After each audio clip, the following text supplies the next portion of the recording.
Nakikiramay po ako sa pagkawala ng asawa niyo. Masakit para sa amin ang pagkawala niya. Kailan pala namin makukuha yung mga ipapamana niya sa amin? Ipaprocess pa po namin yun, ma'am. I-update na lang po namin kayo. Sige po, attorney. Sakit ng pagkawala niya.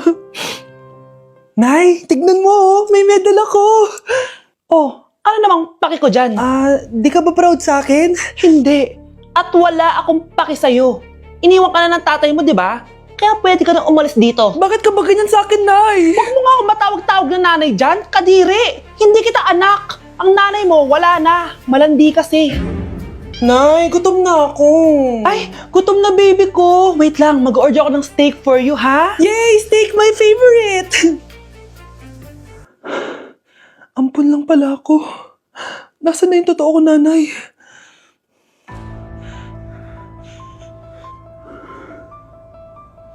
Tulog sila.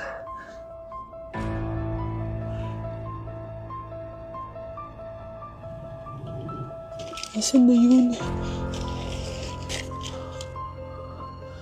Ito ba si nanay? Sino ba ito tumatawag na to? Muntik na yun. Attorney? Hello, ma'am. May update na po sa ipapamana ng namatay niyo pong asawa. Sige. Punta ka dito sa bahay. Sa wakas, ito na yung araw na pinakahihintay ko. Hoy, ikaw! Pag dumating dito si attorney, magtago ka. Hindi niya pwede malaman na may isa pang anak ang asawa ko. Sige po. Ma'am, nakuha na po namin yung last will and testament ng asawa niyo. Ang nakasulat po dito ay, ang 50% ng kayamanan niya ay mapupunta po sa inyo. Mali ata yan, attorney. Dapat 100% ang mapupuntang kayamanan niya sa amin. Kami lang ang pamilya niya eh. Bali ma'am, ang nakasulat po kasi dito ay ang isang 50% po ay mapupunta sa isa niyang anak. Ano? Baka yan yung isa naming anak na nawala? Oo, sa amin na lang yan. Ako ang isa pang anak ni Ramon. Ang isang 50% po ay mapupunta sa isa niyang anak. Ano?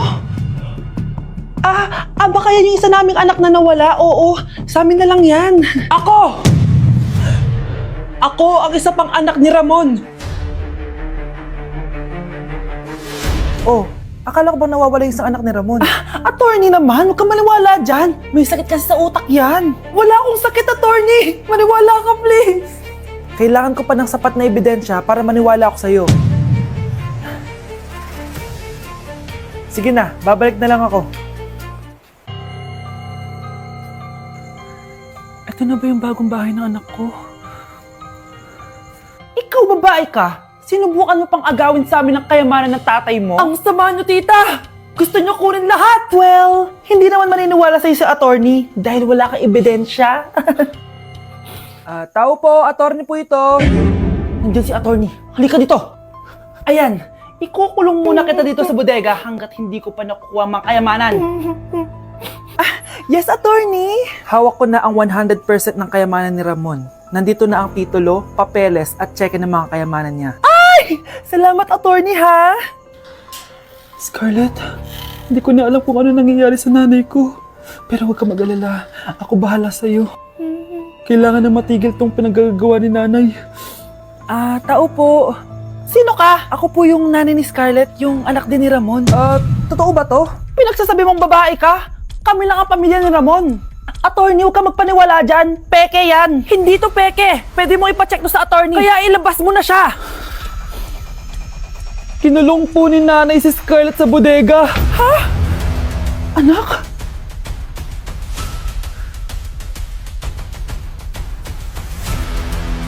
Hi guys! So may mga nagre-request sa inyo na ipakita daw namin yung mga childhood pictures namin. So okay, mauna na ako ha. Ang unang childhood picture ko ay... Hala! Guys! Tingnan nyo! Tingnan mo yung naka-brace pa ako dyan, no? Hala, parang may tartar. Ano sasabi mo? Okay. Mahal ko yan. Anong Ikaw na, saan yung sa'yo? Gusto ko makita. This is like a baby photo. Tingin? Di ba? Oh, cute! Ito naman yung next, guys. So, tigda-tatlo kami childhood picture. So, ito yung next sa akin, guys. Ay, wait lang. Ayun. So, ayan, guys. Sino yun? Ha? Sino yun? Ano yun?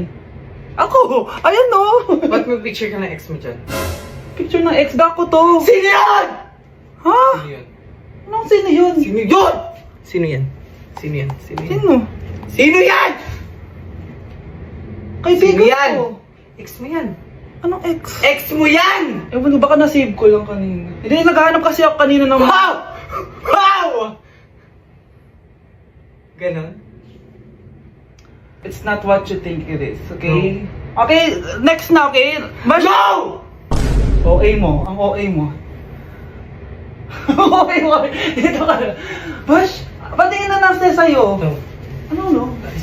Bash, hindi ano ba? Parang... Guys, di nyo alam na pinaprank ko siya. Nag-walk out siya, guys. Hello, nasasayuin ko muna siya. Bansh! Kakagising ko nga lang pala mga mare. Charot lang, kanina pa ako gising. Habang tumatae nga pala ako mga mare, bigla ako may naisip ng pagkakakitaan. Kaya naman nagpahatid na ako mga mare sa malapit na grocery sa amin. Bagong-bago nga pala itong naisip ko mga mare at wala pa nakakagawa nito. Bumili na nga ako ng mga kakailanganin ko mga mare para hindi tayo maubusan ng stocks mamaya. Pagka uwi ko nga, inumpisan ko na agad magluto mga mare. Para naman marami tayong kitain ngayong araw. Wala talagang lugi dito sa small business na naisip ko. Dahil sa isang pack na to, 200 orders na ang magagawa ko dito mga mare. Kakaiba talaga tong fries ko mga mare. Dahil sinigang powder ang nilagay ko dito mga mare. Ito nga pala yung 70 pesos mga mare. Sobrang sulit na talaga. Sa sobrang mura nga nito mga mare, nanganganib pa ako malugi. Pero hindi na importante yun mga mare, basta marami tayong customers. Nakakatakam nga tong sinigang fries natin mga mare, for sure dadayuhin to. Hindi na talaga nakapaghintay ang mga customers natin mga mare. Kita niyo naman sa mga mukha ng mga customers natin mga mare na masaya sila. Sobrang nagustuhan nga nila yung sinigang fries natin mga mare. Babalik-balikan daw nila to. Ang saya pala kumita mga mare, lalo na't galing sa dugot pawis. Hala, iba na section ko.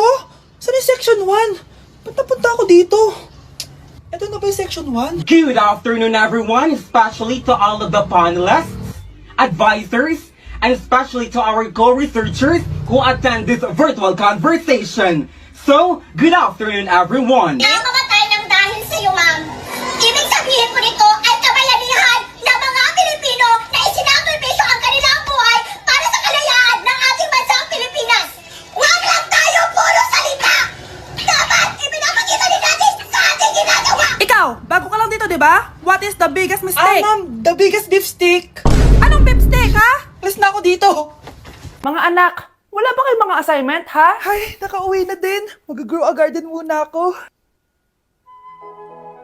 Wow! Magtatanim ako ng candy blossom para yumaman ako. Aba, kakauwi lang ay padagadang naatupag, ah. Wow, ang ganda naman ng garden nila. Hindi ako papatalo. Maglalaro ka din yan? Gaya-gaya ka.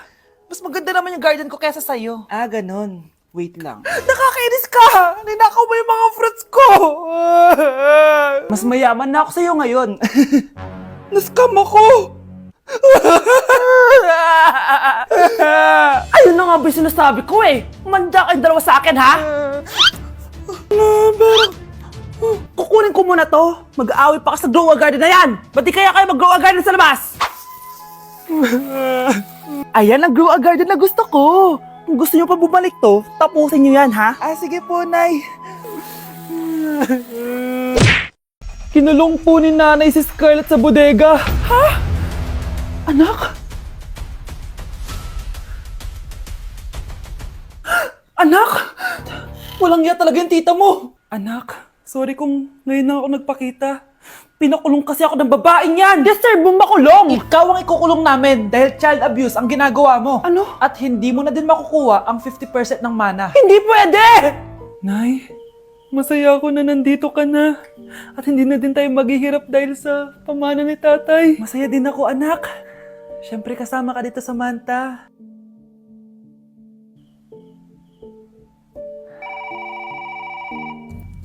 Ano ba? Bakit tawag ka ng tawag, ha?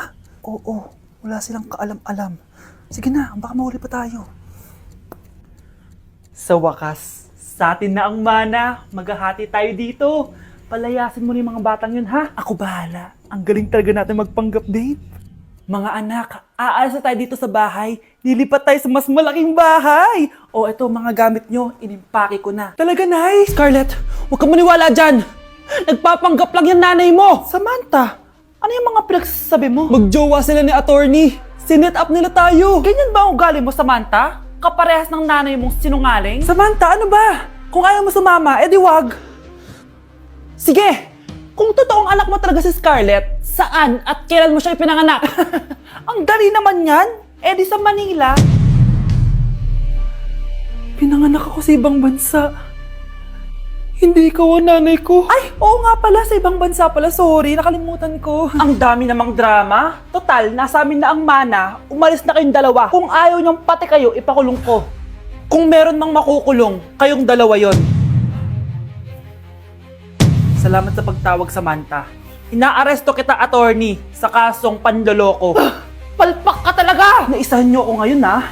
Hindi pa ako tapos sa inyo. Talagang sinira mo yung sarili mo, attorney, para sa pera. At ang dami mo na palang naloko. Samantha, huwag na tayong maghiwalay, please. Oo, Scarlett. Dito lang ako palagi sa tabi mo. Kayong dalawa, mag-ingat kayo palagi, ha? Gamitin niyo na maayos sa pamana ng tatay niyo. Salamat po.